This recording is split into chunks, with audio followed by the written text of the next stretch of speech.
Hello and welcome to the Garian Tabletop. I am Garian Reaver and this is a Far Waste devlog. And now for something completely different. The weird and wonderful Scrapper class.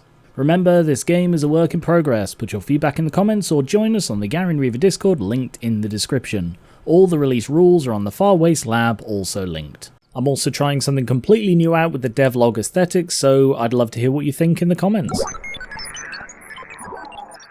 This is the 5th of 7 classes, so hopefully the basics are familiar by now. The max level is 25, there's no multi-classing, and you pick your subclass at level 1. Alternating levels give honing so you can improve stats, and every 4 levels is core growth to improve MB scores. So, let's get weird.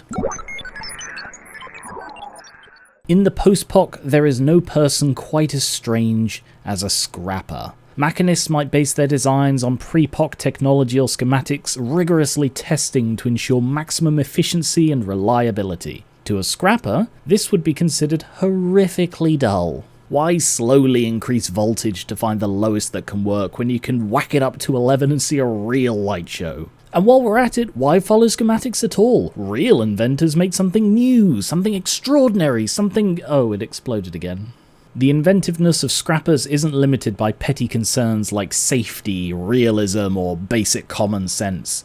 They push boundaries, take new leaps, and occasionally, very occasionally, even land on their feet. Their subclasses are Boomsmith, Jetgineer, and Safeguarder. Yes, really. Scrappers are amateur adept with handguns and soft armor. They start with a handgun and a melee weapon, and the particular invention for their subclass. Their most important stat varies by their subclass as each has a very different role, but all three use tech. Scrappers all get a couple of things in common but are otherwise wildly different. They get scrap crafting at level 1. This lets them spend scrap, a material item found commonly by scavenging, to produce non-electronic gadgets or tools. This is very similar to the Machinist's gadgetry but differs in a few ways. The second common feature is one you'll probably get to know a great deal playing as a scrapper, the Misscrap table.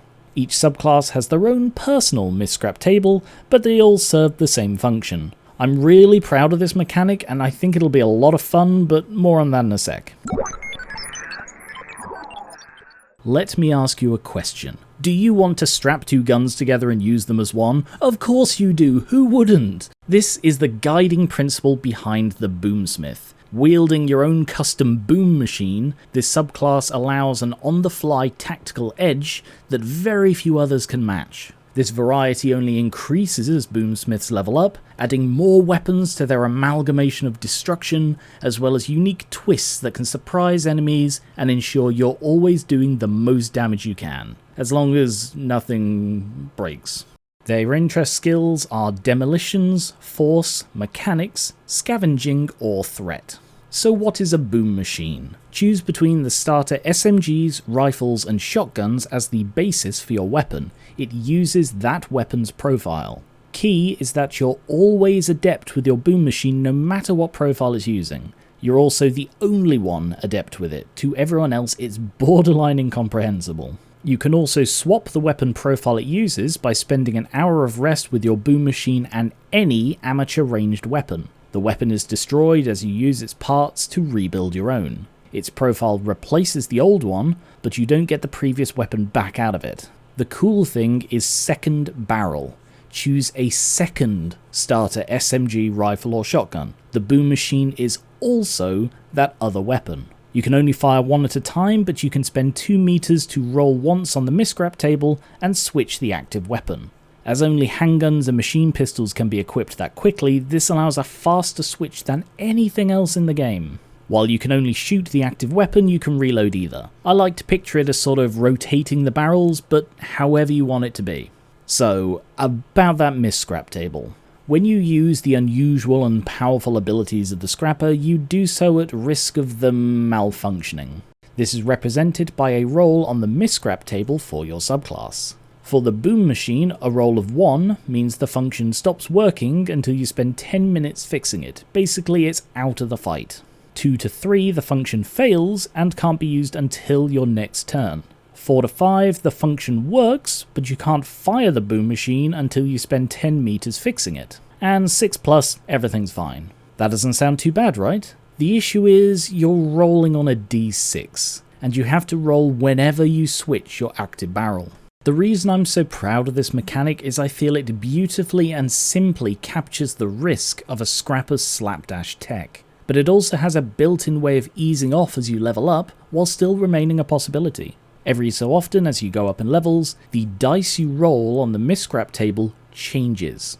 At level 7 it becomes a d8, level 13 it's a d10, level 19 it's a d12, and finally at level 25 it's a d20. I'm hoping this will emulate the ever-present uncertainty of a scrapper's invention while never leaving them impotent. It only disables a single function at a time, so you'll always be able to fire your boom machine. Early in the levels, boomsmiths get ammo conversion, letting them spend scrap and ammo to make ammo of a different caliber. Switch your SMG for a shotgun, make some shotgun shells. Flavor Filter is a unique way for your boom machine to deal an unusual damage type. Choose Chill, Heat or Shock, and you get a custom muzzle filter of that type. Roll on the miscrap table and then engage the filter. For the next 2 turns, your shots deal extra damage of that type. You then get Professional Receiver, allowing you to use professional weapons as part of your boom machine, and Crank It Up has you roll twice on the miscrap. For 1 minute, or until you reload or switch your active barrel, your shots treat the target's protection as half of what it is. That might be too powerful, I'll have to see. Mid-level sees the boom machine get a massive upgrade, a 3rd barrel. You can add a 3rd weapon to your combo gun. Note that if a barrel is disabled by a miscrap, it only affects the one to which you were switching when it was disabled. You get a 2nd flavor filter with the added choice of corrosion. And then instant tripod. Roll on the miscrap and then your boom machine shoots out stabilizers to any solid surfaces within 4 meters. All recoil is reduced, but you can't move the weapon until you use retract tripod and roll miscrap again. That Was Close is a feature shared between all subclasses. If you roll a 1 on the miscrap table, you get a reroll. This is only once per rolling, regardless of the number of 1s you get. At the high levels is 4th barrel, 4 weapons in 1. Both Eyes Open lets you roll twice on the miscrap when pinning a target. Quick Tangent Pinning is how you try to limit enemy movement. Creatures in melee range are automatically pinned, but you can pin at range by spending 10 meters, same as an attack. This ends your turn. When pinning with a ranged weapon, you can choose to pin a specific enemy or a piece of cover, which effectively pins anyone in that cover. If a pinned creature tries to move, either out of melee range, anywhere if pinned at range, or out of pinned cover, you get a free strike or shot at them. If you get a hit, you choose whether you damage them as normal or just stop them from moving. By default, you only get 1 pinning shot or strike per turn. Back to Both Eyes Open, after rolling on the miscrap, you can select a 2nd target to pin using a different barrel of your boom machine. You then get 1 pinning shot with each barrel. You get a 3rd flavor filter, and the final boom machine feature is Fire Everything! Spend 16 meters and choose 2 to 4 of your boom machine weapons. Roll that many times plus 1 on the miscrap. You then make a single roll to hit using the shortest range and most common stat of your chosen weapons. By which I mean rifles, shotguns, etc. use obs, while sprayers use tech, explosives use int, and so on. If your 1 roll hits, then all of your chosen weapons hit 1 shot each. The Boomsmith is a combat monster. I might need to give them hard armor, but they might just stay a lightly armored striker. Boomsmiths have an unparalleled tactical flexibility that comes at an only minor risk of being unable to use it. If the Boomsmith is the most shooty subclass in the game, the Jetgineer might be the most mobile. Strapping themselves into their experimental Jetgin, a personal jetpack, Jetgineers spiral and zoom through the sky, alternating between enthusiastic shouts and terrified screams. Of course, this is all part of the point. By whizzing and whistling around the rears and flanks of their enemies, they pull double duty as scouts and distractions. Their myriad of arm and jet-mounted toys lets them irritate their opponents and open up weak points, all the while staying safe from reprisal by being too damn fast and dodgy to hit. There is always the risk of the Jetgin stalling mid-air, but that won't happen, right? Their interest skills are flexibility, mechanics, scavenging, showmanship, or threat. The Jetgin is as you expect. It lets you fly. You can move in any direction or hover in place as long as you end your turn no more than 40 meters above a solid surface. When flying your Jetjin, you can take evasive action by rolling on the miscrap and moving at least 10 meters. For the next 2 turns, your evasion is increased, but your own shooting rolls are decreased. Hard to aim when you're spinning through the air. The Jetjin miscrap table is very similar to the boom machines. A roll of 1 means the function is broken until you spend 10 minutes to fix it. 2 to 3, the Jetjin deactivates and can't be reactivated until your next turn. This can cause you to fall out of the sky. 4 to 5, the function fails and can't be used this turn, and 6+, you're all good. Note that while additional functions can break, sometimes temporarily taking your flight with them, your Jetjin will never stop working for long. Given the risk of dropping to your doom, it's good that the first feature Jetjineers get is fall hardened, meaning you take half damage from falling. Light Launcher is a tool used by your Jetjin where you roll on the miscrap and then shoot a hovering orb of light. It stays there for an hour or until collected or damaged. Instant Boost adds your tech to your reaction rolls at the start of combat, letting you get airborne and evasive before you get hurt. And your Jetjin itself gets a speed boost. While flying, you can spend 2 meters to move up to 4. Starburst has you emit a blinding light. Roll twice on the miscrap. Assuming it doesn't break, then you roll tech versus body res against all non-allies who can see you within 30 meters. If you beat them, they're blinded. Spy Marker is a mid-level feature that adds greatly to your scouting and flanking abilities. Roll miscrap and then pick a creature you can see nearby. They do not benefit from cover until you end this or move too far away. You can have up to 3 creatures marked at a time. Your Jetjin's maximum height increases to 80 meters and your evasive action gets a better evasion bonus while reducing the aiming debuff. Zoom darts are little devices you throw at something or someone using your tech stat, with the zoom dart attaching on a hit. You can then activate them by rolling miscrap and then tech versus body might. If you beat it, the target is pushed 10 meters in a direction of your choice. It stays on them until they manage to destroy it. Jetjineers also get that was close. The upper levels give Looming Threat. When flying your Jetjin and a nearby enemy takes a shot, you can roll Showmanship or Threat versus Mind Int. If you beat them, they have the grey on shots against targets other than you until the start of your next turn. Turbo Boost has you roll twice on miscrap, then for the next minute, the slightest move sends you shooting in a straight line. Your evasion hits the sky, but you're unable to attack as you cling on for dear life. Your normal Jetjin flight gets another speed boost, your maximum height increases again, and your evasive action gets buffed again.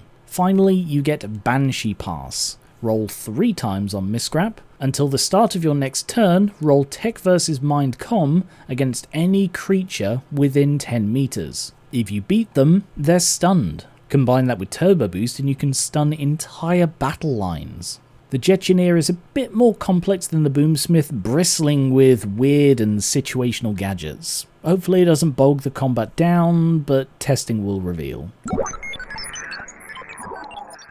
The last of the current Scrapper subclasses is the Safeguarder. Some people want a weird gun, some want to wheel through the air, some just want to protect their friends by wielding a massive force field generating shield. The Safeguard is a high-tech device designed to look and operate like a medieval tower shield, or at least that's how I picture it. With healing abilities, able to provide cover, and even extend the protection of the shield out, a Safeguarder is the anchor of your squad. Cover your squishy friends and advance across open ground without fear. Just hope it doesn't, suddenly stop working. Their interest skills are chemistry, force, mechanics, medicine, or scavenging. They're also amateur adept with all one-handed weapons. The Safeguard is, at its core, an object you carry that provides you physical protection from attacks. When you see the attacker, you gain Uni-Protect equal to twice your tech. As a reminder, armor got quite an overhaul, so check out DevLog 21 for more about how Uni-Protect works. In addition, if you can see the attacker, allies can use you as hard cover. Cover is something that's similarly gone through some overhauls. It needs testing, maybe in that second combat test I keep mentioning, but suffice to say that hard cover is a big boon to anyone using it. Your Safeguard can also use Restorative Field. Roll on the Safeguard miscrap and then restore a bit of health to you and up to 2 allies behind it. The The safeguard miscrap table should be familiar. A roll of 1, the function is broken until you spend 10 minutes. 2 to 3, the safeguard stops giving protection until the start of your next turn. That can be bad. 4 to 5, the function fails, can't be used this turn. And 6 plus, job's a good one. In the early levels, you get Protective Instinct, giving an extra 10 meters of movement in the first turn of combat. Stand Stabilizer lets you roll miscrap and deploy the safeguard on solid ground. It can then provide cover without being held, and you can use the restorative field as normal. I picture this as slamming it into the ground. Shield Projector is a big boost, meaning when you carry your safeguard, you gain shields of 14. Like evasion, this needs to be overcome for attacks to hit. Unlike evasion, things like sprayers do not ignore this. The Uni Protect it offers increases to 4 times tech, and Compound Dispenser has you roll twice on miscrap and then use a compound. All allies within 2 meters and behind your safeguard also gain the effect of the compound. In the mid-levels is Wide Guard. You roll miscrap and then the safeguard extends a semi-transparent, non-physical projection 2 meters in each direction. Any attack passing through this from the front treats the target as having 14 shields. Only from the front you can shoot out just fine. Restorative Field gets a buff to healing done and number of targets. The safeguard's Uni Protect goes up, its shields go up, and then there's the pop-up barrier. Roll miscrap to throw a pop-up barrier. It deploys on a solid surface, providing shields to a single square. That's a 2x2 meter area. And of course, safeguarders get That Was Close. At high levels, Widest Guard has another miscrap roll to extend its projection another 2 meters for a total of 4 meters, and Restorative Field gets buffed again. Defense Sphere has you roll 3 times on miscrap, and then your deployed safeguard extends a 6 meter diameter sphere projection behind it. Just like the Wide Guard, but spherical. Any attack passing through in or out gives the target 20 shields. You can make it translucent or opaque, but it persists until you move your safeguard. The Uni Protected offers gets a final boost up to 10 times tech, and its shields increase to 18. Finally is Cycling Frequency. The shields provided by your safeguard are not ignored by diffracting attacks. Diffracting is a quality that some high-tech weapons have, causing them to slip through shields unaffected. At the start of your turn, after your safeguard protects against 1 or more diffracting attacks, roll miscrap. A highly defensive subclass, giving access to coveted shields and acting like mobile cover for your allies. It's more position-based than basically any other class, which is a bit experimental, but I like toying with concepts like that. The Scrapper is an oddball class, with each subclass serving as a very different role, which fits. They're the wackiest, most unusual class in the game, intended to do things no one else does. I have a 4th subclass in mind, one that uses holograms, but it's not quite there yet. I'm more eager to get a playable version done than fully populated with all the extras. I could do that during the playtest stage. And that's it for the Scrapper class. Let me know your thoughts. I'll put more details on the Farways Lab, so go have a look. Join us on the Gary and Reaver Discord and check out the Farways Lab, both linked in the description. And don't forget, Gamverite merch is now available. I'm actually wearing the t-shirt with Shaw on as I speak. Please share this around to your friends and gaming groups so that we can continue to grow and improve. Thank you very much for watching. Subscribe for more Farways devlogs, or for board games, card games, miniatures, and TTRPGs like this. And I will catch you later.